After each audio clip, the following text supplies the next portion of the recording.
Eh bien salut à toutes et à tous, c'est Anthony Klinger de la chaîne Acadev et aujourd'hui on se retrouve pour une nouvelle vidéo en CSS cette fois-ci, et donc évidemment avec un peu d'HTML, où on va apprendre à gérer les animations en CSS, c'est-à-dire les keyframes, enfin à l'aide plutôt des keyframes CSS.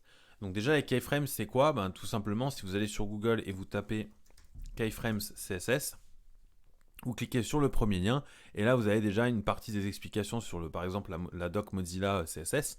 Et là vous voyez que c'est plus ou moins le même principe que les media queries par exemple d'un point de vue écriture. Après derrière évidemment c'est pas du tout pareil. Je vous invite à aller voir la doc toujours quand je fais une vidéo sur des propriétés CSS un peu différentes d'habitude.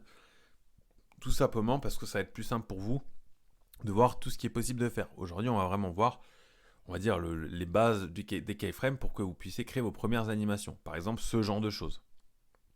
Ok. Alors, première chose à faire, ça va être d'avoir un éditeur de code avec du coup une possibilité de rédiger de l'HTML et d'avoir du CSS. Et évidemment un navigateur. Moi j'utilise Chrome. Donc pour faire ça, on va d'abord créer un carré, voilà, très simple. Donc je vais juste lui mettre un ID square par exemple. Voilà. Ok, je vais juste mettre sur mon body également du padding de 40 pixels, comme ça on n'est pas collé au bord, parce que je déteste ça. Voilà, et on va créer du coup du style pour notre square. Alors on va lui mettre une width de 100 pixels et une height de 100 pixels, avec un background noir. Ok, voilà, on a bien notre carré du coup noir qui est positionné correctement dans notre page. Maintenant vous allez être amené à vouloir faire peut-être plusieurs types d'animations. Par exemple, un fade-in, c'est-à-dire que lorsque vous allez charger votre page au départ, on ne voit pas le carré, il est à opacity 0, et à la fin, il est à opacity 1. Ok, donc ça, vous pouvez le faire uniquement en CSS. Donc comment on fait ça? C'est très simple, on reste dans notre CSS, et ici, on va déclarer un keyframes. Alors, keyframes, ça veut tout simplement dire image clé, donc ça va nous permettre de mettre, si vous voulez, un genre de scénario en place de l'animation qu'on aimerait. Après keyframes, on va tout de suite nommer notre animation, par exemple fade in. C'est important de bien les nommer, notamment lorsque vous allez créer par exemple des animations standards que vous voulez réutiliser ailleurs si vous n'utilisez pas par exemple des librairies, des CDN, etc. Et enfin derrière, vous avez juste à ouvrir du coup des accolades comme une fonction par exemple JavaScript. Ok, maintenant première chose à faire, c'est de mettre 0%. Pourquoi on va mettre 0%? Et on va ouvrir des accolades pour déclarer qu'à l'état initial, c'est-à-dire à 0% du temps, parce qu'il va falloir estimer une durée. Donc par exemple, 0% c'est le début, vous avez compris, 100% c'est la fin. Et du coup ici on va déclarer qu'à 0%, donc à l'état initial par exemple, on aimerait que ce soit opacity 0, et à 100%, opacity 1. Là, tel quel, voilà, j'ai créé ma première animation avec des keyframes, très simple, 0, 100, donc j'ai que deux frames finalement, j'ai que deux clés d'image, 0%, donc le départ, et 100% à la fin. Ok. Si je fais juste ça, ici, il faut que j'appelle du coup avec l'attribut animation mon fade-in. Donc pour ça, j'appelle mon animation, espace, je vais mettre une durée, par exemple une seconde, et là, je vais pouvoir définir si je veux que ce soit par exemple du is, du linéaire, etc., donc du cubique Bézier, peu importe. Moi, je vais mettre on va mettre du linéaire, ce sera plus simple, plus propre à comprendre. Et si je mets juste ça, j'enregistre et je rafraîchis, voilà ce qui se passe. Ok. Si je mets ici 5 secondes, et ben vous voyez qu'au départ de notre page, on n'a pas l'élément et il apparaît au bout de 5 secondes, enfin plutôt il apparaît dès le départ mais avec une durée de 5 secondes en linéaire. Si je change et je mets en is,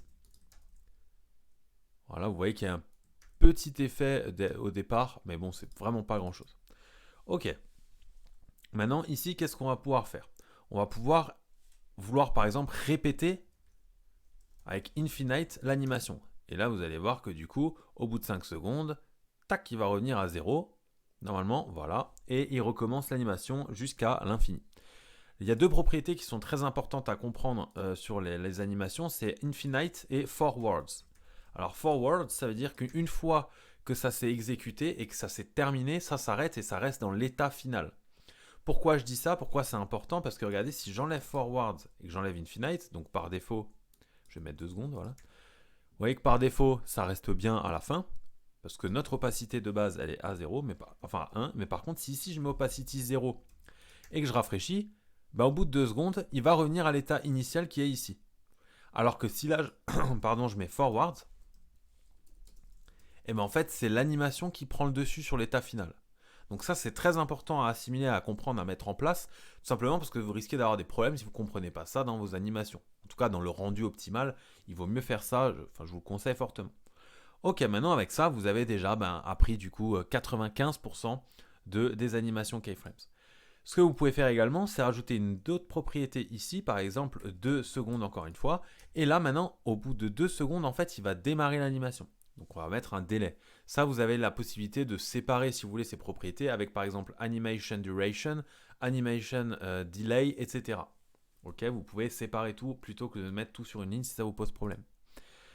Maintenant, comme je vous l'ai dit avant, ici on n'a que 2 clés. On pourrait très bien faire l'inverse et du coup dire qu'à 50%, on aimerait une opacity de 1 et qu'à 100% une opacity de 0. Et du coup, en faisant ça, je vais enlever du coup le délai, vous avez compris. Ça va aller jusqu'à 100 et ça va revenir à 0. Ok? Donc voilà, on va dire, c'est pas compliqué à comprendre, hein. Vous pouvez mettre les clés que vous voulez. Alors ici, dans les keyframes, vous pouvez également voir qu'on peut partir par exemple, de faire un from to. Ça nous évite de mettre, par exemple, un départ et une fin. On va juste dire que tu vas de là, donc de margin top 50 pixels à 50% margin top 150 et tu reviens à 100 pixels à la fin. Donc ça, c'est une syntaxe possible. Maintenant, moi, ce que je vous conseille de faire réellement, vous voyez qu'ici, c'est ce que je vous parlais avant avec les animations duration et animation name, par exemple. Ce que je vous conseille de faire, c'est évidemment tout faire avec des pourcentages. Ça vous permet vraiment d'avoir des meilleures possibilités. Alors pourquoi je fais ça? Tout simplement parce que par exemple, maintenant, si j'enlève l'animation et que je vais faire par exemple, je sais pas moi, un rotator, on va l'appeler. Voilà.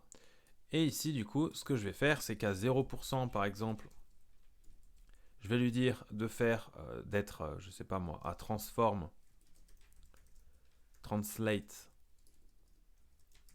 ou plutôt, on va lui mettre, vous savez quoi, on va lui mettre directement le body en position relative. Voilà. On va mettre ça en position absolue, comme ça vous comprendrez mieux. Et du coup, ici, par défaut, il est au top 0, left 0. Et maintenant, ce qu'on va faire, c'est qu'ici, on va lui changer ses propriétés. C'est-à-dire que par exemple, à 0%, on le garde à effectivement top 0, left 0. À 25%, on va le passer à top 0, left, je sais pas moi, 200 pixels. 50%, on va le mettre à top 100 pixels. Et on va lui mettre par exemple, on va le laisser à left 200 pixels. Voilà. À 75%, on va le mettre à top 100 pixels et left 0. Et du coup, vous l'avez compris, à 100%, on va le mettre à top 0 et left 0. Et ça nous permet derrière, si je fais, du coup, je vais là évidemment le renommer en rotator. Je rafraîchis et là, vous voyez qu'il nous fait du coup un tour de son animation. Si je mets une finite, histoire qu'on comprenne mieux, voilà à quoi ça ressemble l'animation que je viens de faire. Et là, vous l'avez compris, en fait, ce que je viens de faire là, vous pouvez très bien l'utiliser pour faire des loaders. C'est-à-dire que derrière, par exemple, je dis une bêtise, si vous voulez faire un loader très simple, hein, vous pouvez faire, je vais vous montrer comment créer un loader facilement avec ça. Au lieu d'avoir un square, bon, on va garder cet identifiant, on va lui mettre un border radius de 50%. Ok, donc là du coup on a bien un rond. On va lui dire que en fait on aimerait que à 0% son transform rotate il soit à 0 degré, que hop là on ferme 100% le transform rotate il soit à 365 degrés. Voilà, je vais laisser ça. Et là, si je rafraîchis, voilà ce qui se passe. On voit pas grand chose, tout simplement parce que il y a rien pour l'instant dedans. Mais si ici je mettais un X, voilà, et que je mettais une color white,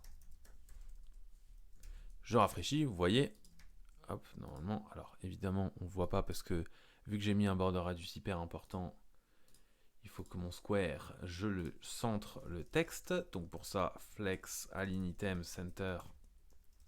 Justify Content Center, pour ceux qui ne savent pas centrer une div, et là vous voyez bien ce qui se passe. Vous voyez qu'en fait là, toutes les 2 secondes, voilà, il me fait ça. Maintenant vous voyez que là du coup il fait un tour par un tour. Et bien en fait, si on voulait faire un truc plus smooth, il faudrait faire par exemple ici à 365 et ici à 0. Et du coup, ici, on sera à 50. Je rafraîchis. Et là, vous voyez qu'on peut faire tout et n'importe quoi avec. Ok, j'aurais pu très bien mettre 180 ici, etc. Là, 360. J'ai mis 365, je ne sais pas pourquoi. Mais voilà, du coup, il nous fait des petits allers-retours. Ok. Donc là, par exemple, si je fais également, du coup, 720, et ben, du coup, il va faire 2 tours. Ok. C'est tout ce qu'il y a à comprendre. Et du coup, maintenant, pour faire un loader, c'est ce que je vous expliquais de base. Il vous suffit, par exemple, ici, d'avoir un background blanc, d'avoir un border de 2 pixels solide noir, par exemple. Ok. Maintenant, ce qu'on va faire ici, c'est qu'on va tout simplement, du coup, rajouter, comment dire, si on veut faire un loader un peu plus beau que ça, on va rajouter un peu de pixels. Là, on va passer à 5, comme ceci. Parfait. On va enlever le X parce qu'on n'en a plus besoin. Voilà, donc le color, c'est pareil. Et maintenant, ce que je vous propose de faire, c'est de couper, en fait, dans son milieu, le square. Donc pour ça, qu'est-ce que je fais? Je fais square before, par exemple. Content, on le met à vide. Position absolute. Voilà. Top, 50%. Left, 0. Width, 100%. Un height de, allez, on va dire 10 pixels. Un background blanc, parce que c'est le couleur de fond. J'enregistre, je rafraîchis. Alors, qu'est-ce qui se passe maintenant? On en a top 50%. Voilà, vous voyez ici. Alors, je vais peut-être mettre un width un peu plus important du coup. Voilà. Et là, vous avez un loader. Tout simplement. Vous voyez que ça a fait une petite coupure. Si j'augmente la height à 20 pixels, je dis une bêtise, voilà, vous avez un loader qui est encore peut-être un peu plus stylé, etc., etc. Ok, si là je restais à 100, avec la hauteur, ça suffisait également pour avoir un petit truc comme ça. Alors évidemment, si je veux bien le centrer, je mets un transform translate y moins 50%.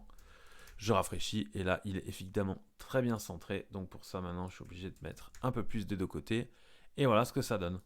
Donc du coup, notre body qui est ici, du coup, lui, vu qu'il est en position absolue, je vais le mettre à, je sais pas moi, 50 pixels et à left 50 pixels. Et voilà notre loader, tout simplement. Donc, j'espère que cette vidéo vous a plu. Si vous avez des questions, n'hésitez pas en commentaire comme d'habitude. Laissez un pouce bleu et abonnez-vous à la chaîne. On se dit à la prochaine dans une nouvelle vidéo. Ciao tout le monde!